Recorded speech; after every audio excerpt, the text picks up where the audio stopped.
Hello students, this is Vipasha Garg, BFA third year applied का Indian aesthetic quarter 302। तो हमने पिछले 2 वीडियोस में रस के बारे में बात की है, भरत मुनि का रस सिद्धांत रसा थ्योरी। तो उसी में आगे में है ये रस की उत्पत्ति के विषय में 4 विभिन्न मत दिए गए। ये सभी मत भरत मुनि के बाद आए, मतलब जो रस की उत्पत्ति हुई थी उसके विषय में 4 भिन्न मत दिए गए थे और ये भरत मुनि के बाद आए थे। फर्स्ट है आपका भट्ट लोलट। ये रसोत्पत्ति आरोपवाद वेदांत से प्रभावित, मतलब जो भट्ट लोलट थे वो रसोत्पत्ति आरोपवाद और वेदांत से प्रभावित थे। श्री शांकुक रसानुमितिवाद न्यायिक दर्शन पर आधारित, भट्ट नायक रस भक्ति सांख्य विचारधारा पर आधारित। अभिनवगुप्त रस अभिव्यक्ति शैवमत व वेदांत पर आधारित। इन तीनों में से अभिनवगुप्त सबसे मोस्ट इम्पोर्टेंट है। ये इस पे पूरा चैप्टर ही है जो आगे बात करेंगे वीडियोस में। यह सभी अपने अपने ढंग से भरत मुनि के नाट्य शास्त्र की व्याख्या देते हैं।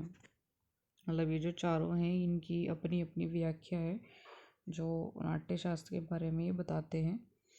इनमें अभिनवगुप्त को सबसे अधिक प्रसिद्धि प्राप्त हुई, वही कि अभिनवगुप्त बहुत मोस्ट इम्पोर्टेंट है, इनको सबसे ज़्यादा प्रसिद्धि भी प्राप्त हुई थी। अब फर्स्ट है इसमें भट्ट लोलट।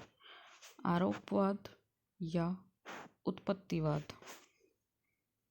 लोलट ने रस सूत्र की व्याख्या आरोप या उत्पत्ति के अर्थ में दी। मतलब जो लोलट थे उन्होंने जो रस सूत्र की व्याख्या दी थी वो आरोप या उत्पत्ति के अर्थ में दी थी। उनकी व्याख्या वेदांत दर्शन से प्रभावित है। वेदांत में आरोपित ज्ञान को माना गया, अर्थात कोई वस्तु ने होने पर भी उसकी प्रतीति होना, रस भी इसी प्रकार है। ठीक है, मतलब कोई भी वस्तु न होने पर भी उसकी प्रतीति होना, इसको ही रस प्रकार कहते हैं। जैसे कोई वस्तु नहीं है और उसकी प्रतीति होना, तो ये एक इसमें रस का भी ये प्रकार बताया है। जैसे कि रस की प्रतीति नटनटी की वेशभूषा व्यवहार से होती है, उसके अभिनय से रस की प्रतीति हुई, अर्थात अभाव में भाव की कल्पना, अर्थात उत्पत्ति। यानी किसी भी जो भी कोई अभाव है उसमें अगर किसी की भाव की कल्पना हुई तो उसको क्या कहते हैं? उत्पत्ति। मतलब इसे अगर सरल शब्दों में अगर हम कहा जाए तो दर्शक को ठीक से पता है कि सामने वाला पात्र राम या दुष्यंत नहीं है, किंतु उसके बाहरी उपकरण द्वारा यह उत्पत्ति होती है, तो ये उन पर मतलब आरोपित किया गया है। ठीक है।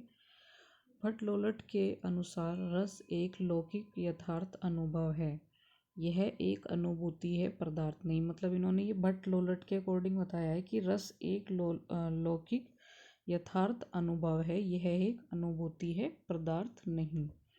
पर अनुभूति कहाँ किसे होती है उसका उत्तर उन्होंने दिया नहीं है। ठीक है, इसमें इतना ही है। नेक्स्ट है आपका शंकुक अनुमितिवाद। यह भट्ट लोलकोट के मत का खंडन या प्रतिवाद है। मतलब जो भट्ट लोलट थे उनके मत का यो खंडन या प्रतिवाद है। शंकुक ने रस सूत्र की अपनी नई व्याख्या दी। मतलब सबकी इसमें अपनी अपनी व्याख्या है, भट्ट लोलट की अलग थी, इनकी अपनी अलग है। इनके अनुसार रस उत्पन्न नहीं होता है, मतलब इनके अकॉर्डिंग रस उत्पन्न नहीं होता है। इस प्रकार निष्पत्ति की व्याख्या में उसने अनुमति के रूप में की। शंकुक के मुख्य विचार, यहाँ पे इन्होंने शंकुक के मुख्य विचार बताए हैं। रस की स्थिति मूल पात्रों में होती है। जो रस की स्थिति है वो मूल पात्रों में होती है। रस और भाव में इन्होंने कोई अंतर नहीं माना। मतलब रस और भाव में इन्होंने कोई अंतर नहीं माना है। पात्र जिसका अनुभव करते हैं वे भाव ही तो हैं। मतलब जो कोई जैसे हम किसी चीज़ का अनुभव करते हैं तो वो भाव ही तो है, इन्होंने ये बताया है। रस और भाव में इन्होंने कोई अंतर नहीं बताया, इन्होंने ये कहा है कि जो भी हम अनुभव करते हैं वो भाव ही तो है। रस मूल पात्रों के भावों की अनुकृति है, यानी जो हमारा रस है वो जो मूल पात्र हैं उसके भावों की अनुकृति है। ठीक है। फिर है सहृदय या दर्शक को रस रूप अनुभूत की अनुकृति है, मतलब जो भी दर्शक है उसको रस रूप अनुभूत की अनुमिति है और इसी अनुमिति से उसे आनंद की प्राप्ति होती है। अब नेक्स्ट है भट्ट नायक भुक्तिवाद। इनका रस विवेचन का आधार गंभीर और दार्शनिक है, मतलब इनका जो रस विवेचन है उसका आधार गंभीर भी है और दार्शनिक भी है। इन्होंने रसास्वाद को ब्रह्मास्वाद के बराबर माना, मतलब जो रसास्वाद है उसको इन्होंने ब्रह्मा स्वाद के बराबर ही माना है।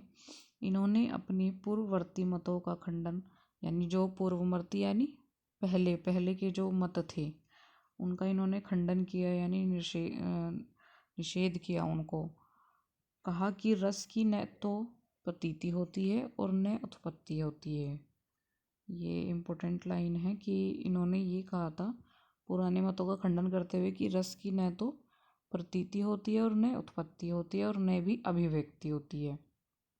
ठीक है।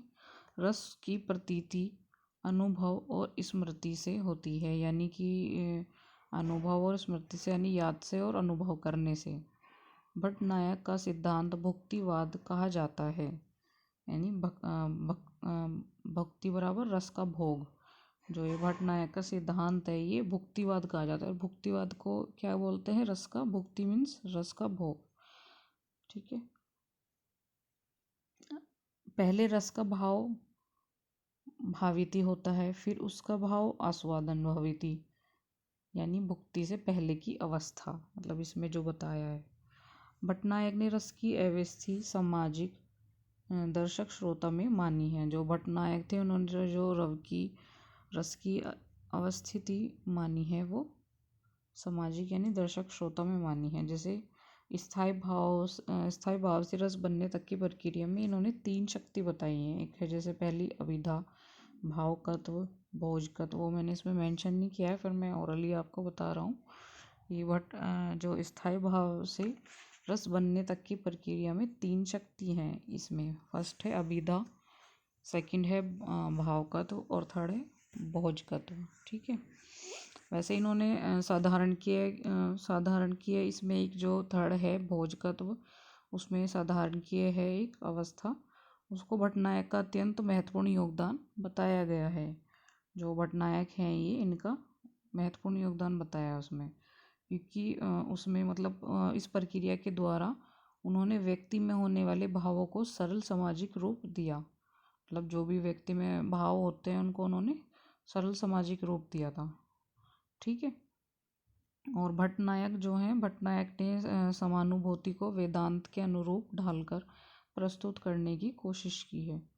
समानुभूति यानी समानुभूति। ठीक है। तो ये वाला आपका कंप्लीट हो गया है, चैप्टर कंप्लीट हो गया है। इसमें इतना ही था आपका। इसमें आप अच्छे से पढ़ लेना, समझ लेना, जो आपको समझना है वो बता देना। एक इसमें भरत मुनि के बारे में थोड़ा सा आप ध्यान रखना कि जो भरत मुनि है वो नाट्य शास्त्र के जनक, भारतीय सौंदर्य शास्त्र के प्रणेता रहे। ये छोटे छोटे क्वेश्चन भी आ जाते हैं, जैसे आप कोई एग्ज़ाम की तैयारी करेंगे तो, कि भरत मुनि कौन थे? भरत मुनि नाट्य शास्त्र के जनक, भारतीय सौंदर्य शास्त्र के प्रणेता रहे।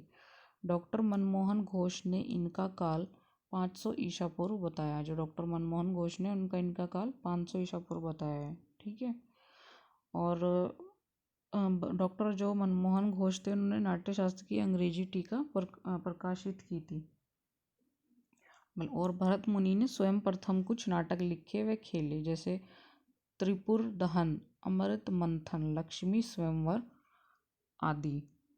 नाम भरत पर भी मतभेद है। नाट्य शास्त्र के गुरु एक भरत थे या एकाधिकारी, मतलब जो ये भरत नाम था इस पे भी काफ़ी मतभेद हुए थे कि ये नाट्य शास्त्र के गुरु एक भरत थे या एकाधिकार। ठीक है, तो आज का चैप्टर आपका फिनिश हो गया है।